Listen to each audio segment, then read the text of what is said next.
San Gregorio Taumaturgo, obispo de Neo Cesarea, 17 de noviembre.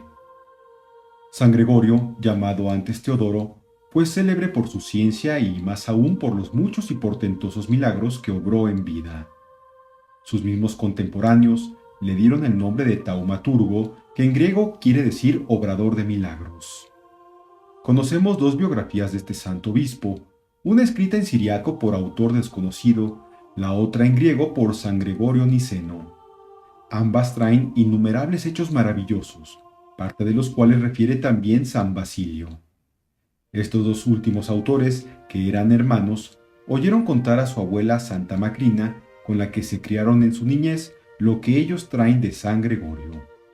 Santa Macrina conoció al insigne taumaturgo, siendo de él enseñada.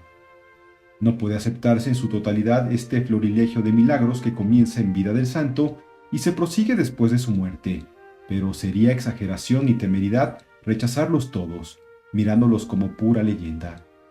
Sea lo que fuere, aunque esos prodigios no constituyan un documento histórico, nos dan a conocer a un varón eminente, cuya influencia fue por demás provechosa para la sociedad entonces y cuya fama llenó el ambiente de aquella época. Discípulo de Orígenes, estancia en Alejandría. En Neocesarea, hoy día Nixar, en el Ponto Polemoniaco, nació Gregorio el año 210. Sus padres eran nobles y ricos, pero gentiles. Siendo de 14 años de edad, perdió a su padre. El mismo santo dice que ya en aquella edad alumbró su alma un rayo de la divina gracia que le descubrió la falsedad de la religión pagana. La madre le dedicó al estudio, conforme a lo ordenado por su padre antes de morir. Destinábanle a la abogacía, y así estudió retórica con notable provecho, y también la lengua latina y el derecho romano. Era tan amante de la verdad que por nada de este mundo ensalzaba, y ni aun por mero ejercicio oratorio, aquello que no era realmente digno de alabanza. Pronto le trajo la divina providencia al conocimiento de la verdad.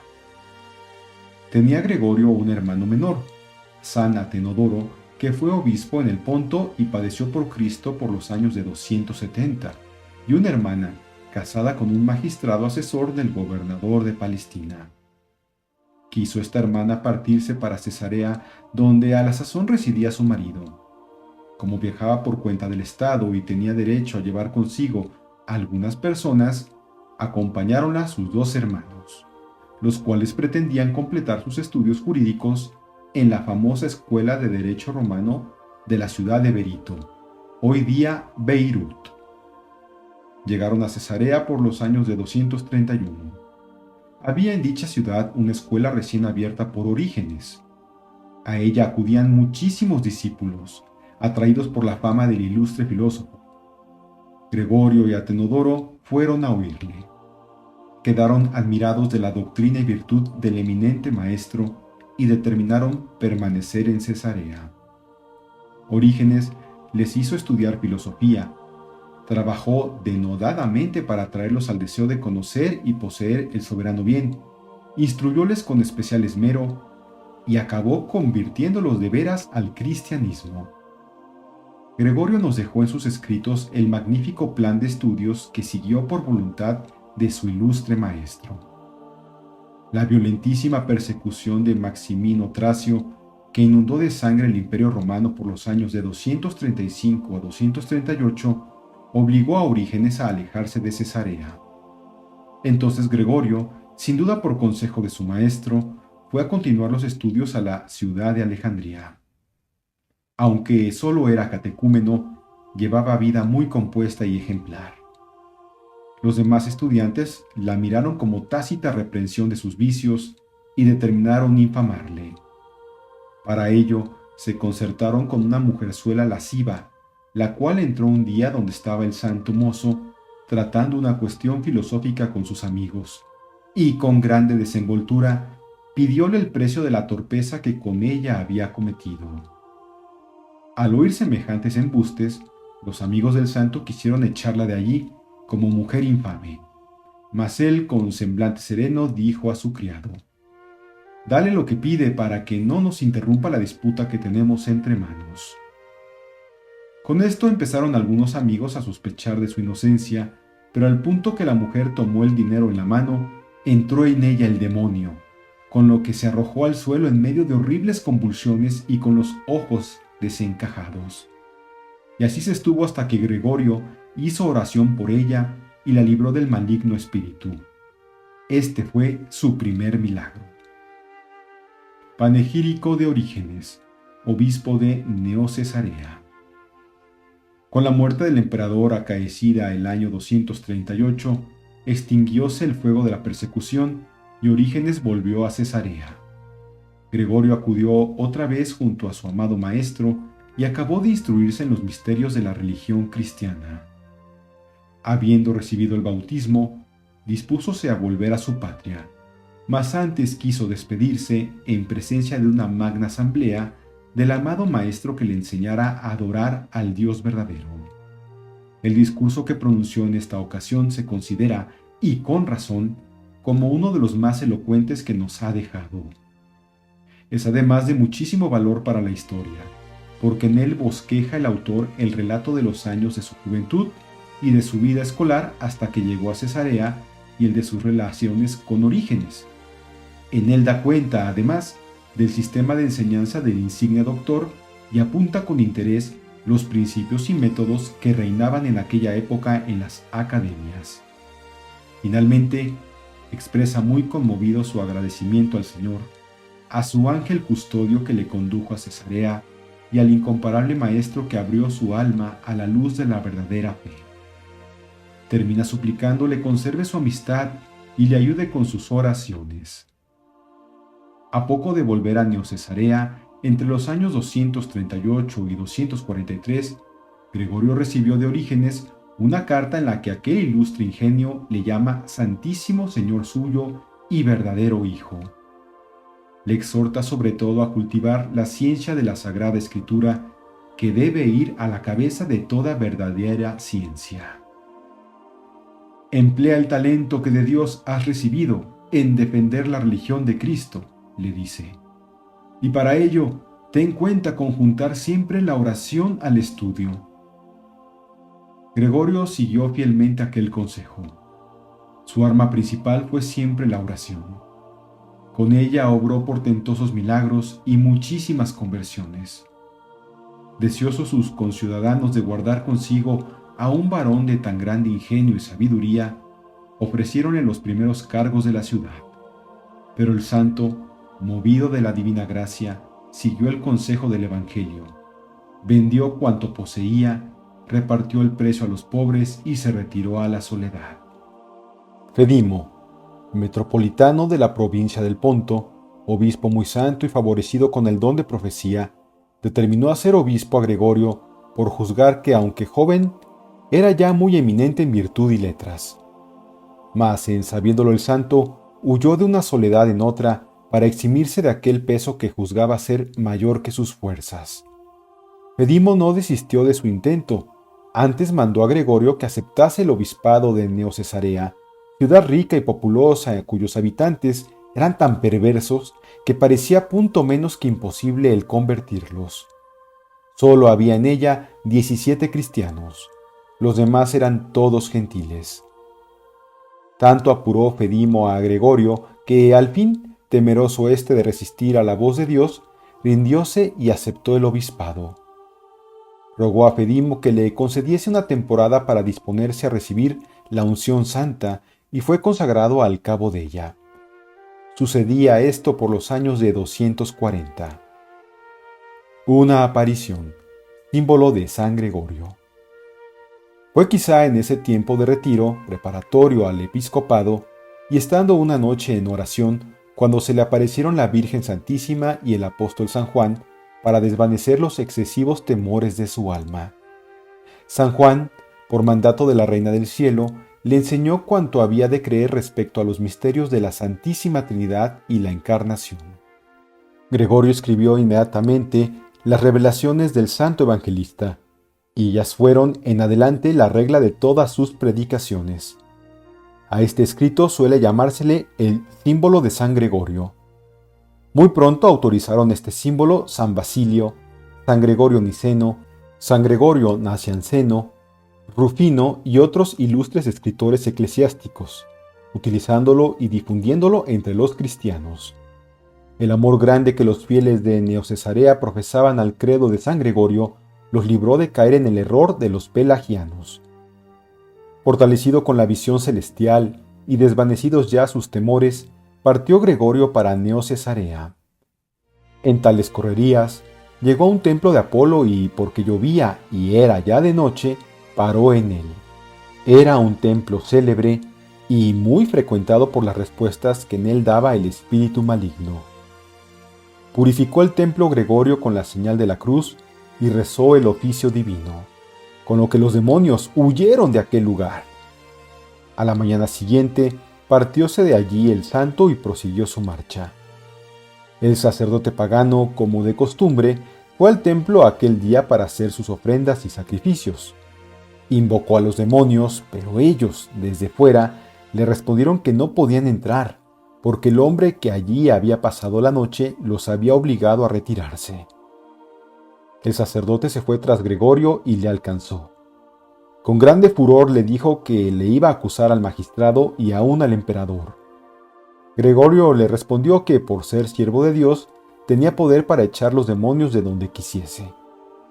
Muy admirado, díjole entonces aquel: «Pues haz que tornen al templo donde estaban, para que yo entienda que tienes tan gran potestad».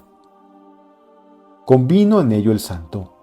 En un trozo de pergamino escribió estas solas palabras: «Gregorio a Satanás, entra». Llevólo el sacerdote, púsolo sobre el altar y luego le respondieron los demonios como solían. Asombrado por tal suceso, fuese al punto a Gregorio y le rogó que le declarase quién era aquel Dios a quien los mismos demonios obedecían.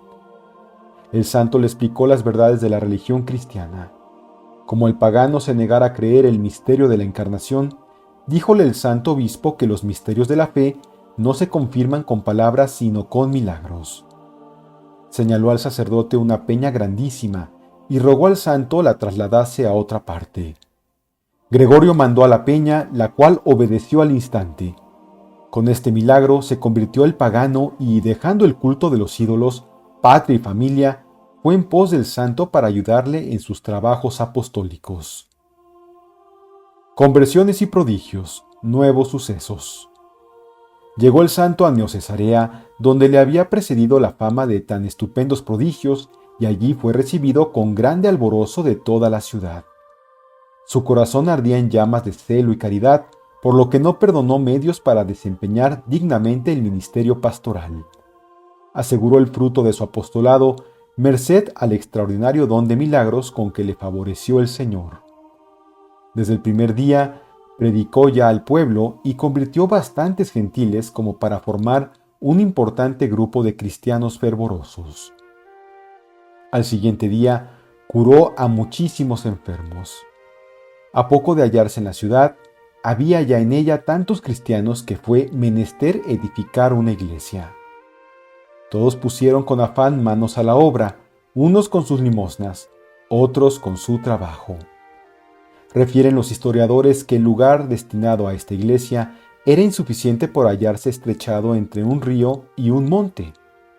El santo pasó la noche en oración y todos vieron al día siguiente cómo el monte había retrocedido para dar lugar al edificio. Fruto de las conversiones sin número logradas por Gregorio fueron la observancia de las leyes, la paz y la tranquilidad. Dos mozos hermanos, ricos y recién heredados, pleitaban sobre quién de ellos había de ser señor de una laguna, queriendo cada uno serlo sin admitir compañero. Gregorio echó mano de algunos medios de conciliarlos, pero en vano. Creció tanto la discordia que determinaron resolver aquel negocio por las armas. Para evitar que viniesen a las manos, hizo el santo oración y la laguna se secó de repente. El río Lico, llamado hoy día Casalmac, que nace en los montes de Armenia, pasaba al pie de los muros de Neocesarea. Venía a veces en invierno tan caudaloso y con tal furia que, saliendo de madre, arrebataba árboles, mieses, ganados y hasta las mismas casas. dejando en la miseria a sus moradores. Movióse a compasión el santo, fue al río, puso en la ribera el báculo que llevaba en la mano y mandó a las aguas, en nombre de Dios, que nunca pasasen aquel límite. Refiere San Gregorio Niceno que, desde ese día hasta su tiempo, no salió aquel río de madre. El báculo prendió en la tierra y se hizo un árbol grande. Al levantarse la persecución de Decio contra la iglesia de Neo Cesarea por los años de 250 o 251, juzgó Gregorio que lo que más convenía a los fieles era alejarse de la ciudad para salvar su fe y su vida, y así se lo aconsejó. Él mismo huyó y se fue a un monte cercano para burlar las pesquisas de los magistrados. Era a la sazón prudente obrar de aquella manera, porque si bien las conversiones habían sido numerosas en los años de paz, aquellos nuevos cristianos estaban todavía poco cimentados en la fe y tenían mandado los gobernadores dar muerte a los confesores de Cristo solo después de emplear todos los medios para hacerles apostatar. Sin embargo, algunos fieles que no pudieron huir padecieron glorioso martirio por Cristo, siendo de ello de magnífico consuelo para el santo. Por otras adversidades había de pasar en breve la ciudad. En el verano de 252 declaróse una espantosa peste que hizo estragos por espacio de 12 años, diezmando el imperio romano. Cundió el azote hasta la provincia del Ponto, donde murieron muchísimos apestados. La caridad que mostraron los cristianos en esta circunstancia hizo contrapeso a la cobardía de los gentiles. Finalmente, el santo prelado alcanzó con sus oraciones la cesación de la peste en Neo Cesarea y muchísimos idólatras se convirtieron al ver que el siervo de Dios tenía gran valimiento en la divina presencia, hasta el punto de haber conseguido vencer aquella horrible enfermedad. La epístola canónica, Virtudes del Santo. Por los años de 253 a 254, los godos invadieron y saquearon el Ponto y Asia Menor. Fue una época de confusión y desorden. Hubo cristianos que se atrevieron a tomar el bien ajeno o a comprar lo robado a otros, so pretexto de que los bárbaros les habían despojado de lo suyo. Cuando, movidos del remordimiento, acudieron al tribunal de la penitencia, no supieron muchos sacerdotes qué expiación imponer a quienes de aquel modo habían quebrantado la moral y disciplina cristianas. Un obispo anónimo del Ponto preguntó a Gregorio cómo había de tratar a los cristianos que se confesasen de actos de aquel género.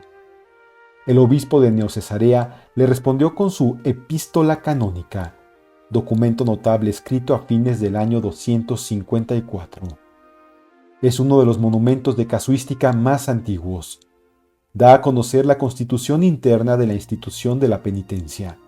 Determina claramente qué normas se debe seguir para imponer las penitencias y satisfacer a la justicia, y muestra la cordura e indulgencia de Gregorio en el gobierno y dirección de las almas.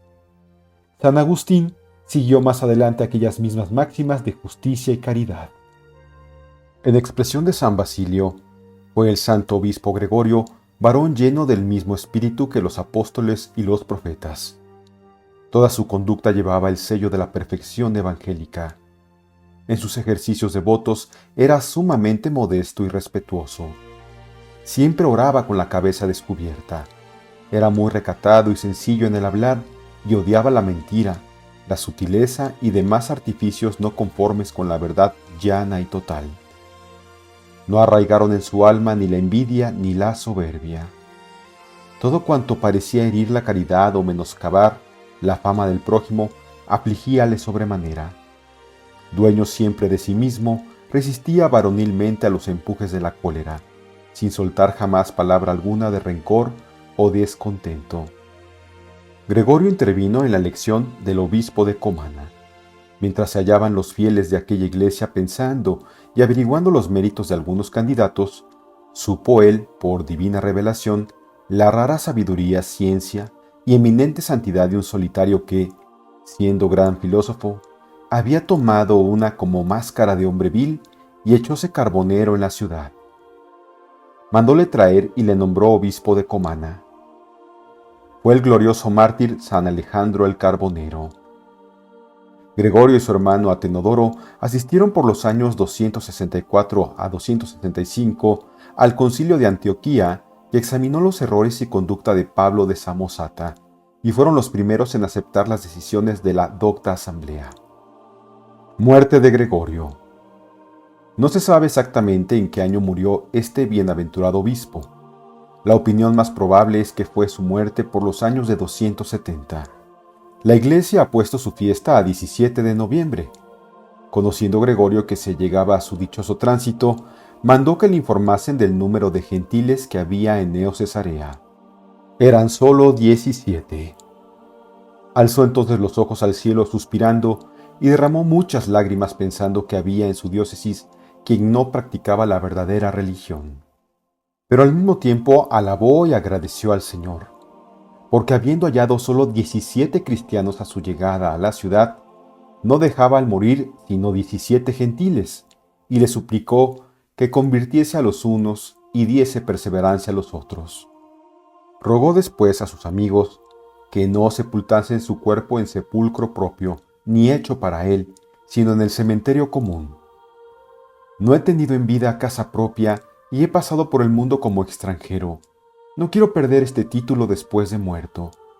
No pongáis en ningún lugar el nombre de Gregorio. La sola herencia que anhelo es aquella que no levante sospechas de haber estado yo apegado a cosa alguna de este mundo. Sus escritos. Solo escribió San Gregorio algunos tratados prácticos sobre asuntos del ministerio pastoral, pero tuvo tal fama de sabio y santo que algunos copistas poco instruidos y sobre todo algunos herejes atrevidos, principalmente los apolinaristas, le atribuyeron no pocas obras, usurpando el nombre del santo para autorizar y difundir sus errores. Solo se conocen 6 escritos auténticos de San Gregorio. Además del panegírico de Orígenes, el símbolo y la epístola canónica ya citados, tiene una paráfrasis del eclesiástico, que San Jerónimo encomia como muy provechosa. El escrito a Teopompo acerca de la impasibilidad y pasibilidad de Dios, diálogo filosófico contra el error pagano que sostenía que la impasibilidad de Dios implica necesariamente la indiferencia divina respecto a la suerte de los hombres. El diálogo con Eliano, tratado sobre la teodicea cristiana, apuntaba a convertir un pagano así llamado, pero esta obra se perdió, como también algunas cartas del santo. De los escritos que pueden atribuírsele con alguna limitación son el breve Tratado del Alma, una homilía que expresa manifiestamente el dogma de la perpetua virginidad de María, otra sobre la Madre de Dios y finalmente otros muchísimos fragmentos. El conjunto de estas obras le mereció el dictado del Padre de la Iglesia.